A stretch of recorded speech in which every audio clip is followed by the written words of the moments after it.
கடந்த சில வருடங்களுக்கு முன்னாடி எனக்கு அந்த LDL4 டிஸ்க் நகர்ந்துருது. நான் தான் என்னோட வீட்டுல எல்லா வேலையும் எடுத்து செஞ்சு செய்யறது. அதாவது நான் வந்து ஒரு மாசம் படுத்த படுக்கையானதும் வீடு ஸ்தம்பித்து போயிடுச்சு. அவங்க ஹாஸ்பிட்டலுக்கு அழைச்சிட்டு போனாங்க. உங்களுக்கு LDL4 ஒரு டிஸ்கை கட் பண்ணி எடுத்துடலாங்க, அப்ப அதுல நீங்க நார்மலா ஆயிடுவீங்க. தப்பி தவறி நீங்க நார்மல் ஆகலைன்னா லைஃப் லாங் வீல் சேர்ல போக வேண்டி இருக்கும், வேற எதுவும் இல்ல அப்படின்னு சொல்லி ஆபரேஷன் பண்றதுக்கு சைன் வாங்க வந்துட்டாங்க. எனக்கு இதுல உடன்பாடு சுத்தமா இல்ல. இதுக்கு உயிர் வாடுறதே தேவையில்லை அப்படிங்கிற அளவுக்கு எனக்கு போயிட்டேன். நான் என்ன பண்ண தெரியுமா, வேதாந்த மகரிஷியோட அந்த யோகாசன பயிற்சிகளை மட்டும்தான் கரெக்டா, நீங்க நம்ப மாட்டீங்க, 1.5 மாசம் தான் பண்ணேன். நான் ரொம்ப முழு நம்பிக்கையோட அதை டெய்லி நான் பண்ண வலியெல்லாம் போயிடுது எனக்கு உடம்புல இருந்து.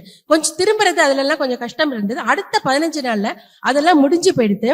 இப்ப நீங்க நம்புவீங்களா, நான் 40 அடி 50 அடி தண்ணியில டைவ் அடிப்பேன், ப்ரீ ஸ்ட்ரோக் பண்ணுவேன், பிரஸ்ட் ஸ்ட்ரோக் பண்ணுவேன், பேக் ஸ்ட்ரோக் பண்ணுவேன்.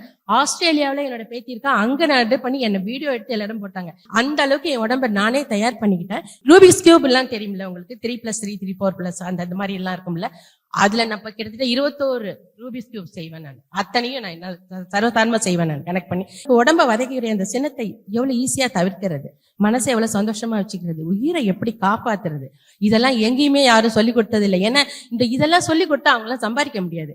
இவங்க வாங்குற பணம் வந்து ரொம்ப ரொம்ப குறைச்ச, அதுக்கு அவங்க செய்யற சேவைகள் எங்கேயோ மேக்சிமம் இங்க பொள்ளாச்சிக்கு வாங்க, இங்கதான் ரொம்ப ரொம்ப அருமையா இருக்கு.